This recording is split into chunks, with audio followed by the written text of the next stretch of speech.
This is the JWN Podcast. I'm your host, Joseph Neemstead. This is a solo show. That's right, it's just me talking to you. And we're starting things off a little differently. Just a shot of Novocaine. Gotta find a way to deal with the pain. Today's another day and tomorrow will be worse. Gotta find a way to deal with this curse. That's right, it's the 21st episode. The reference is basically that song is called 21.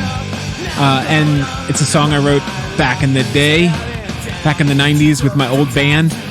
And yeah, it's called 21 in parentheses of age. Talking about titles with parentheses in them. It's been brought to my attention that a bomb was thrown my way by another podcast. Somebody is starting with me. Let's just take a quick listen right now, because this is a little unheard of. I mean, I've only been doing this podcast like less than 2 months at now, and I'm already starting a war, a pod war. All right, let's see what this is. This is the In Your Shoes podcast. I'm Amy. And I'm Kelly. And we're your hosts. Do you like it? That's my new. Joe has real high energy for his podcast, so I just thought I'd start like he does. Anyway, oh gosh, that was hilarious. Really, I've got real high energy for my podcasts. Oh my goodness! Can you believe this crap? Can you believe the crap that I have to deal with? I mean, I'm getting crapped on because of my podcast having too much energy. Please. That's the In Yo Shoes podcast. In Yo, parentheses, you are, close parentheses, shoes, with Amy and Kelly. Amy's my wife. That's her podcast. Anyway, yeah. So this is her idea. Just picking on me for having a little fun. But yeah, that this is the 21st episode. And if you haven't listened before, I like to do a solo show and then do an interview show every week. So this is the solo portion of the podcast. It's just me talking to you about what's going on, what's on my mind, and catching you up on what's what. If you listen to the last solo show, it was a little different. The last solo show was my deep dive into the work of James Baldwin, or at least some of his spoken work. Interviews and things like that, and public speeches, and I'll tell you what, that hit the spot for me. It was just such a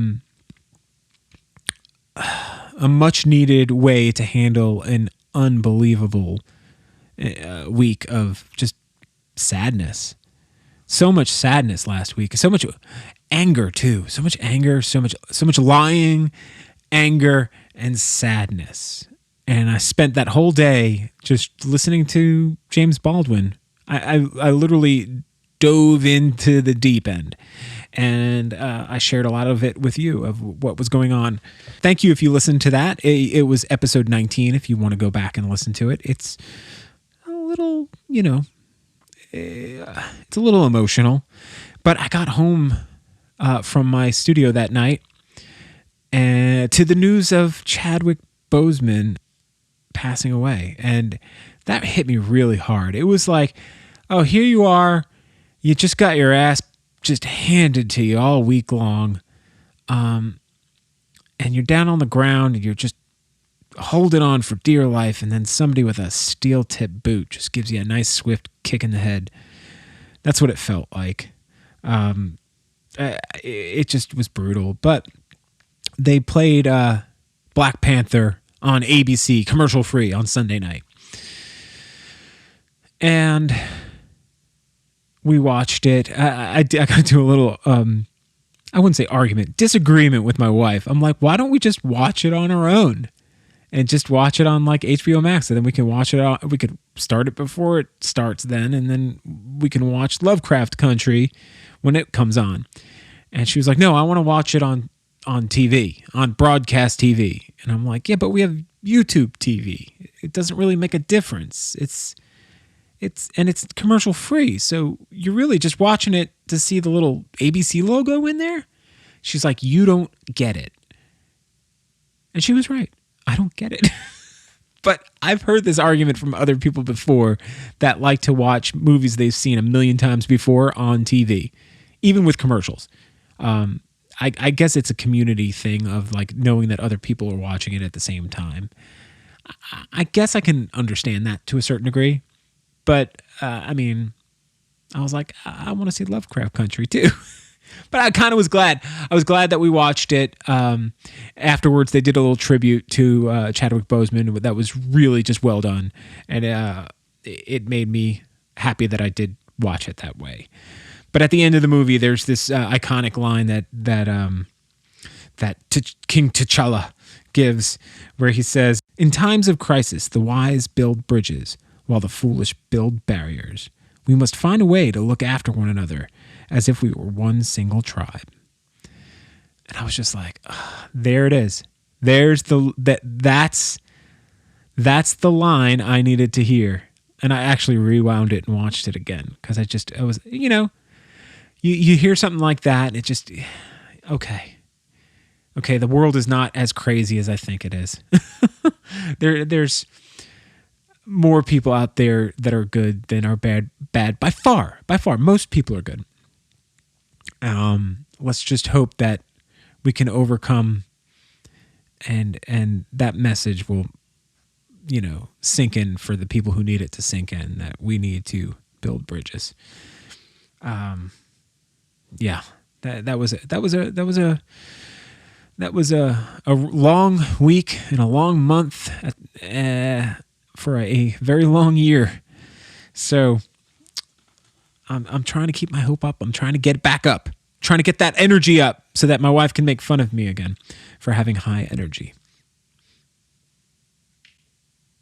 I'm happy to announce that as of today, the JWN podcast has been listened to in 22 different countries. A few episodes back, I was in a discussion and I brought up the fact that besides the United States and Canada, that someone in Poland had streamed the podcast. Someone in the town of Podlasie. I don't know how to say. I apologize. Podlasie. I don't know how to say that properly.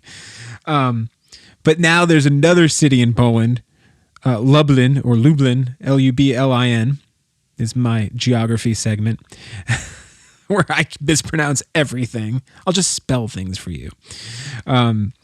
But yeah, two cities in Poland checking in. So I'm very excited. But yeah, 22 countries. That's just, you kind of don't realize. I'm sitting right now doing these solo shows. I record them primarily in my bedroom. And, to think that I'm reaching out around the world with this is just, it's heartwarming that I'm talking to somebody. Somebody's out there. And if you are out there, why don't you hit me up on Instagram or on Twitter? It's at Joe Latex, JOEL, the number 8X. If you're not on social media, send me an email, show@jwnpod.com. Let me know where you're listening from. I mean, I could see the stats of where things are being listened from, but I'd like to put a person with some of these places because I just find that incredibly interesting. Yeah, and speaking of things that are interesting, today, the day I recorded this, which is Wednesday, David Blaine pulled another stunt off. He took 52 helium balloons and floated over the desert in Arizona. It's called he called the stunt Ascension. He was inspired as a kid by I think he said it was like a poster or an image that he saw of a man floating off holding a bundle of balloons. And I think a lot of kids have had that wonder when you go to like Disney World or a fair or something like that, and they have the guy or girl selling the balloons. They got that giant bundle of helium balloons, and you're like, oh my gosh, I wonder if they'll float away. I remember as a kid, I used to think, like I could be like Mary Poppins and take the family umbrella and jump off the porch, see if I could catch some air and see if I could float a little bit, the 2 feet jump from the top of the porch to the ground. So I understand. I understand the influence for wanting to do that. And then there's just the spectacle of it. Here's this man just floating. It's actually, if you go on YouTube and search for David Blaine, you'll find it right away. It's pretty impressive to watch. I mean, it's just beautiful. Just the image of him going through this beautiful landscape, floating with this, these giant colored helium balloons. And however crazy as it sounds, I showed it to my wife, who took one look at it. She said, "Why?" And I said, "What do you mean, why?" And she said, "It's such a waste. Well, why can't he just use all that effort to help somebody?" And I was like dead serious, and I'm like, "Well, it helps me. I mean, I feel inspired by these kind of weird stunts that he does." And I realized that David Blaine, there's people who just don't get it or don't like it. They think it's stupid and silly. And then there's people like me who just see it as performance art, who just see somebody with some idea, some childlike wonder, and figures out how to get it done. This isn't public money. YouTube paid for this stunt. He was able to hire a team of experts, and they had the whole thing rigged with cameras and microphones and all sorts of instruments to measure everything from his height, temperature, his oxygen levels, all that kind of, the vitals of what's going on. He had to get a pilot's license in order to legally fly this, because it was technically considered an aircraft once he took off in it. So he had to learn how to become a pilot. He also had to learn how to skydive, because in order to get out of this situation, he had to jump and land in the desert floor, in the sand. So the idea of coming up with this little, hey, I want to do that thing that I had such wonder about when I was a kid, and just hold on to a bundle of balloons and float through the air. And he got it to a crazy height. It was almost 25,000 feet. And then he parachuted down. While his kid's watching too. That was so cute. As soon as he lands, you hear his kid get on the microphone and just, congratulate him. And then he said something that just every father watching that video at the same time had to have had the same thought. Because he said, "I did this all for you, honey." And all the fathers watching are just like, "Great. How do I beat that?" That's why they say comparison is the thief of joy. You definitely cannot compete with that. As far as just cool random stuff to do. But yeah, I do find it important. I find that kind of thing very important. Just writing a song or creating a work of art. It's not going to be for everybody, but for the people who connect with it, they'll get it, and it'll warm their heart. It'll make them feel connected. That was one of the things that in the previous podcast solo show that I did that came up with James Baldwin is the reason why people do things like art is to connect with each other and to, in his mind, share their pain, share their struggle, so that people know they're not alone. And sometimes it's whimsical. Sometimes especially after a week like last week, the fact that if he had done this stunt last week, I think a lot of people might have been turned off, because it was just such a heavy emotional week in this country. But the fact that he did it a week removed from all of that just heaviness, I think it was to me, it was a breath of fresh air. I really enjoyed watching how he got it done and just watching him complete it and safely land and all of that. It was just really cool. by the way, Seth James D'Amore was my guest on the 20th episode of the JWN podcast. And I'll tell you what, man, he's such a positive and great, uplifting guy. He is a breath of fresh air.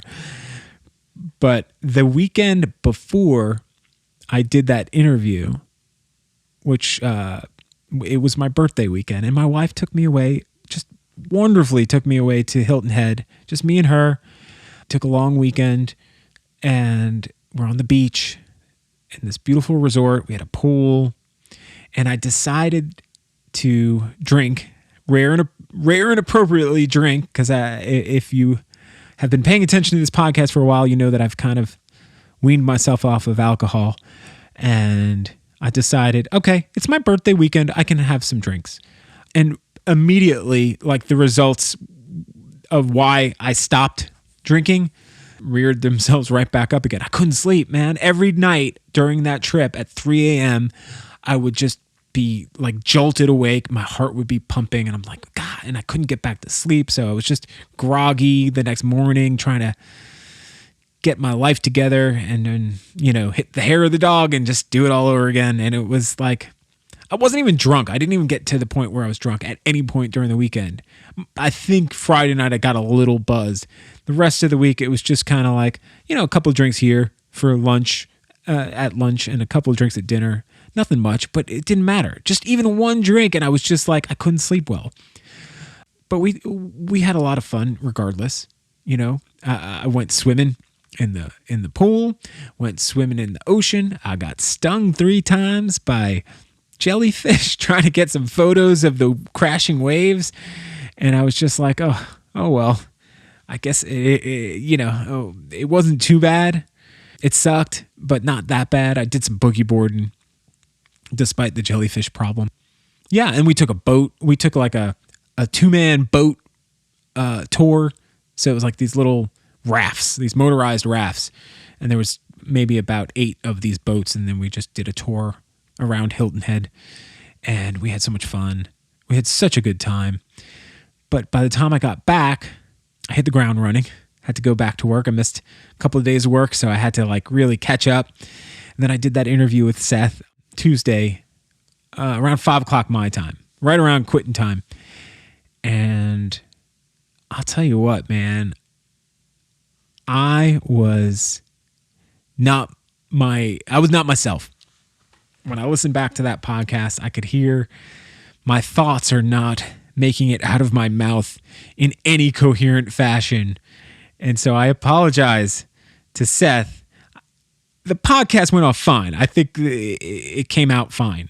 I'm just being overly critical of myself. So hopefully you enjoyed that podcast. If you are listening and you are a subscriber because of that podcast, I thank you so much. I am an avid runner. This podcast is not about running, though, so hopefully you understand that. But I will have other people involved in the running community that are appropriately matched up to the creative aspect of this podcast, of what I'm trying to be focused on. But there's no rules. But to the people who don't run, I get it also, because I've been in many conversations with friends of mine that don't run, and I start talking about running, I could see their eyes glaze over. It's not exciting talk for people who don't run. So thank you if you've tuned in, and hopefully I can provide some entertainment and some happiness to you and some enrichment. Maybe you'll learn about some artists. I've got 2 people coming up on my next podcast. I'm interviewing a couple. They're musicians, and I'm so excited about it. I hesitate to even say who it is yet, in case it doesn't happen, because I haven't recorded it yet. And as we all have seen in the last few years, that anything can happen. Who knows? We might not have a country tomorrow. That's a little negative, but what can you do? The heat's been killing me, man. I'm losing my mind here every day. As a person who likes to run, as a person who likes to get out there and do stuff every day. Yesterday, I went for a run, and I couldn't finish it. Like, I started my run, and like 2 miles in, I had to stop. I thought I was going to pass out. The humidity is so crazy here in South Carolina right now. I wake up every morning and the windows are just completely soaking wet from the humidity. You go outside and your sunglasses just immediately fog up. It's just that bad. And it's just hot and humid. And I'm just not built for this kind of weather. But I'm trying to make it work, I'm glad the pool opened up, but now that the school's back in session, so are the swim teams.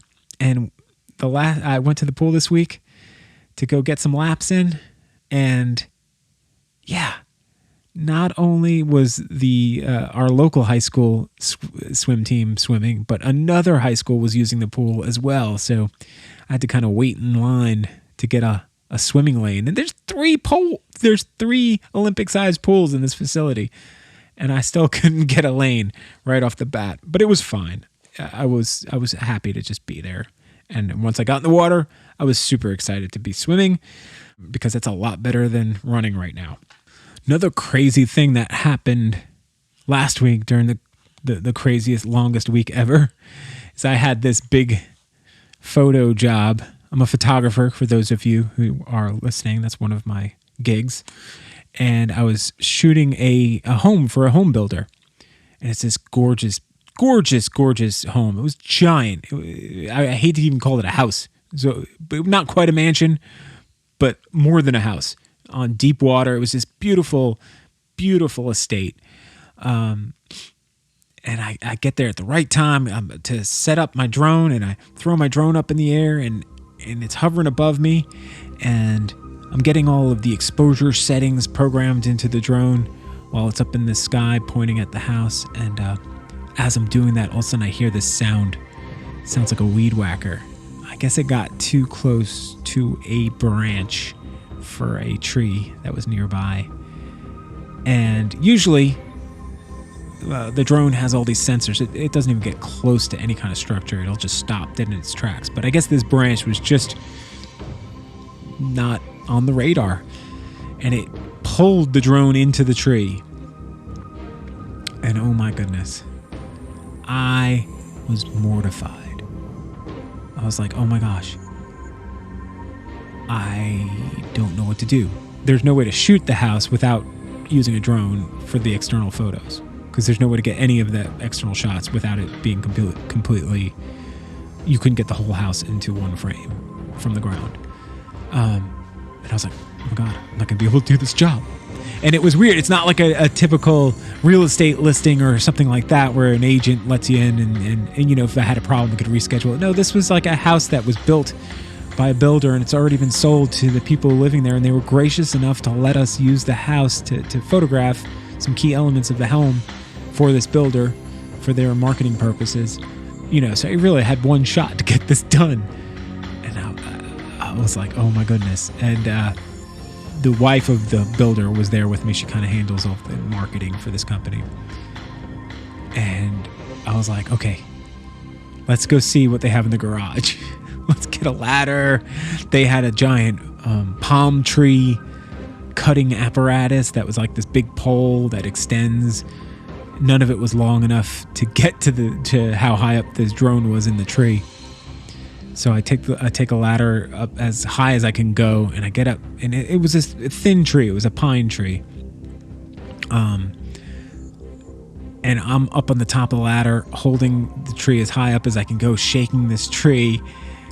And I look over, and this lady is taking pictures of me trying to get my drone out of the tree. I'm like, oh my God, there goes my whole, I'm going to lose this client. I'm going to piss off the homeowners. I was just, all these thoughts are in my head. I care less about the drone.